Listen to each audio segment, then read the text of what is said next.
देखो बहन जी का जो निर्णय है वो सर माथे पे जी।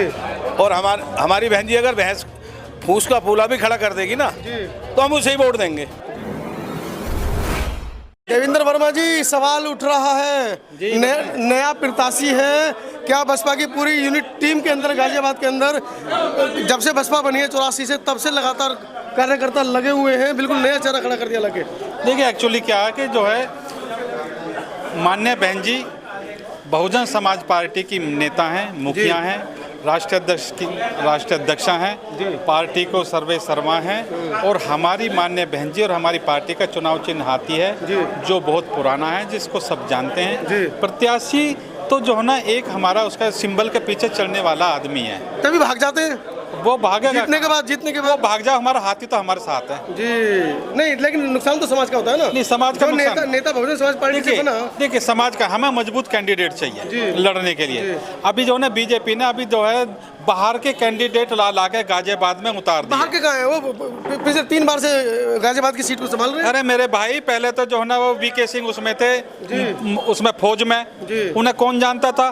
फिर यहाँ से 2 बार जो है ना सांसद बना दिया उनको। उसके बावजूद 2 बार जनता ने जिता है ना। हाँ, तो ना इस तरह हम जिताएंगे। हमें मजबूत चेहरा मिला है, मजबूत कैंडिडेट मिला है। माने बहन जी का आशीर्वाद जिस पे है वो हमारा कैंडिडेट है। हम कौन है हमें क्या जानना है, हम तो हाथी को जानते हैं। ये बहुजन मिशन हाथी को जानता, हमारा कैंडिडेट हाथी है। बहुजन समाज पार्टी के गाजियाबाद के कार्यालय पे हूँ। आज गाजियाबाद लोकसभा से अंशुल कालरा के टिकट का ऐलान यहाँ से कर दिया गया है। तमाम वो कार्यकर्ता यहाँ पर मौजूद हैं जो पिछले कई दशकों से बहुजन समाज पार्टी के लिए काम कर रहे हैं। आज पहली बार इस नए चेहरे को देखकर कुछ सवाल मन में है, जानने की कोशिश करेंगे पदाधिकारियों से। सर, बिल्कुल नया चेहरा माननीय बहन जी के आदेश पर लाया गया है या पदाधिकारियों के आदेश पर लाया गया है, क्या लगता है? इतने पुराने कार्यकर्ता हैं, उनमें से कोई चेहरा, कोई नाम नजर नहीं आया पूरी बसपा की यूनिट को? देखो बहन जी का जो निर्णय है वो सर माथे पे जी। और हमारी बहन जी अगर भैंस फूस का फूला भी खड़ा कर देगी ना तो हम उसे ही वोट देंगे जी। क्या गारंटी है कि चुनाव जीतने के बाद जैसे 6 के 6 जो प्रत्याशी थे जो जीते थे राजस्थान से, उनकी तरह ये भी नहीं गायब हो जाएंगे?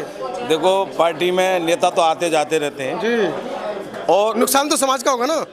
देखो समाज का नुकसान हमारी जो लीडर है बहन जी है वो देखती हैं क्या करना है क्या नहीं करना जी। और बहन जी ने भेज दिया तो हम कोशिश करेंगे जिता के भेजेंगे उन्हें। नहीं, सवाल तो है ना कि पुराने कार्यकर्ताओं को क्यों नहीं लिया गया? क्या पुराने कार्यकर्ता दरी बिछाने के लिए बस? ये हमारे जिला अध्यक्ष जी बताएंगे सारी बातें, जितनी मुझे नॉलेज है मैंने आपको बता दी, और हमारे ये बताएंगे भाई जी। जनाब आप बताएं, जो सवाल हमने पूछा उसके बारे में क्या कह रहा था? देखिए, जो बहन जी का आदेश है वो हमारे सर्वमान्य है। नहीं, बहन जी का आदेश तो तब है ना जब इधर से नाम गया होगा किसी का, तभी तो बहन जी ने निर्णय लिया ना। जो माननीय जिला अध्यक्ष जी और कोऑर्डिनेटर जी है उनके द्वारा ही नाम दिया गया होगा, उसी के साथ है, ऐसा नहीं है क्या अलग से। मेरा सवाल मात्र इतना सा है कि क्या पूरी यूनिट बसपा के अंदर कोई भी एक ऐसा व्यक्ति नहीं था जो इस पद के लिए सुशोभित होता? देखिए, कई दशकों से लोग दरी बिछा रहे बसपा के लिए और टिकट चलाता दूसरा आदमी को। देखिए, पार्टी बसपा पार्टी की मिशन है, इसमें हमारे सब कार्यकर्ता हैं, सब मेहनत करते हैं।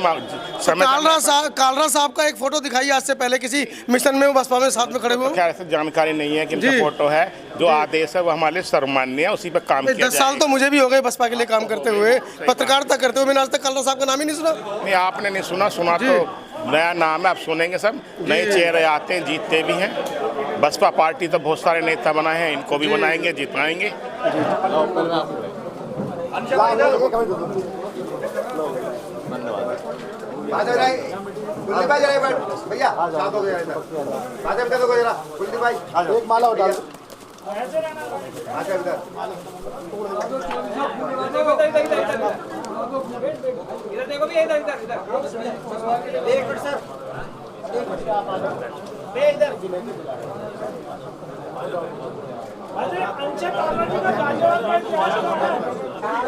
राजन साहब, बिल्कुल नया चेहरा उतारा आपने, और वो भी जवान यंग।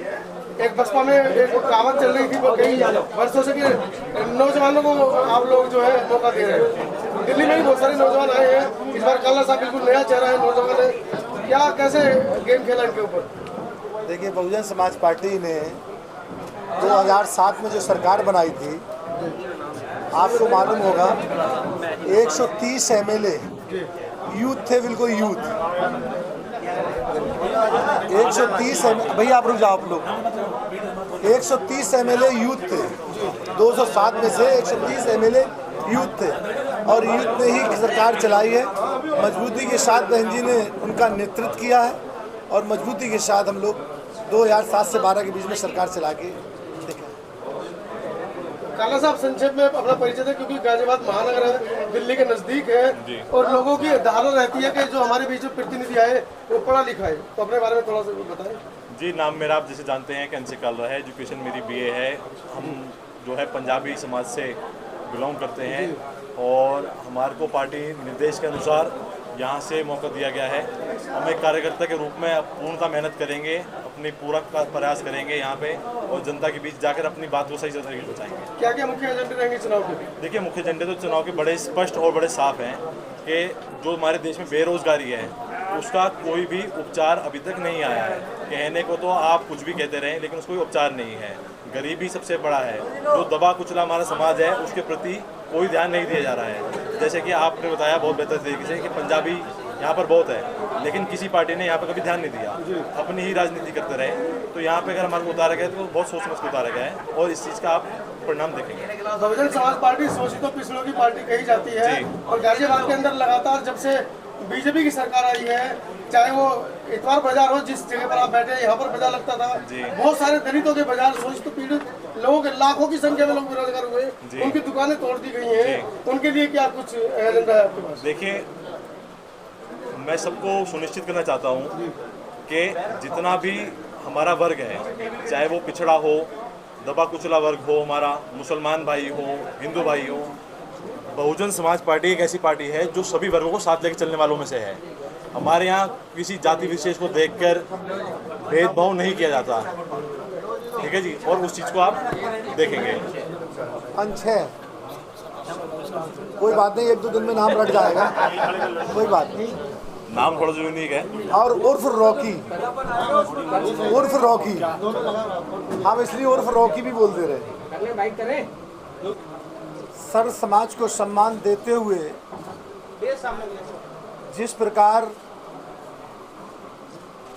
हमने और हमारी नेता जो बहन कुमारी मायावती जी ने सर समाज को सम्मान देने का जो काम किया है, मैं अपनी नेता बहन कुमारी मायावती जी का शुक्रिया अदा करता हूँ। जिस प्रकार पश्चिमी यूपी में पंजाबी समाज जो बिल्कुल अलग थी, जिस समाज को भागीदारी में देखता था, उत्तर प्रदेश में कोई नहीं देता था। बहन जी ने सबसे पहले जो उत्तर प्रदेश का पश्चिमी यूपी है, सबसे बड़ी पॉपुलेशन के हिसाब से दलितों को, अक़लियतों को, मतलब मुसलमानों को, पिछड़े समाज में जाट, गुजर, पाल, प्रजापति समाज को और अपर कास्ट में त्यागी और पंजाबी समाज को बहन जी ने मौका दिया है। तो जिस प्रकार हमने मेरठ में त्यागी समाज को मौका दिया है, तो छत्री समाज का हमने गौतम बुद्ध नगर में भी मौका दिया है और मुजफ्फरनगर में प्रजापति समाज को टिकट देने का काम किया है। तो अमरोहा में मुसलमान को टिकट देने का काम किया है। बिजनौर में जाट समाज के भाई को टिकट देने का काम किया है। सहारनपुर में मुसलमानों को देने का काम किया है और इसी तरीके कैराना में छत्री समाज को भी टिकट देने का काम किया। तो आज अपर कास्ट में ब्राह्मण त्यागी हो गए, बैकवर्ड में प्रजापति, जाट और गुजर समाज के लोग हो गए। मुस्लिम समाज में भी हमारे बीच में मुस्लिम समाज के भी हो गए, अमरोहा हो चाहे सहारनपुर हो।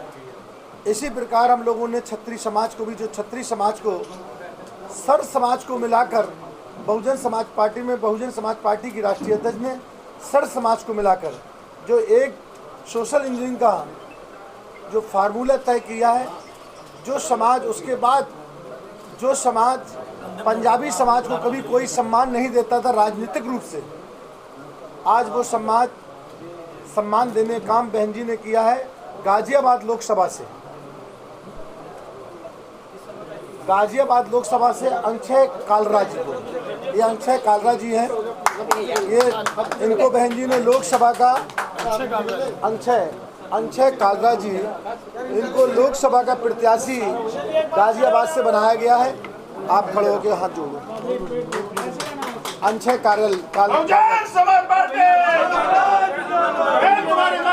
अरे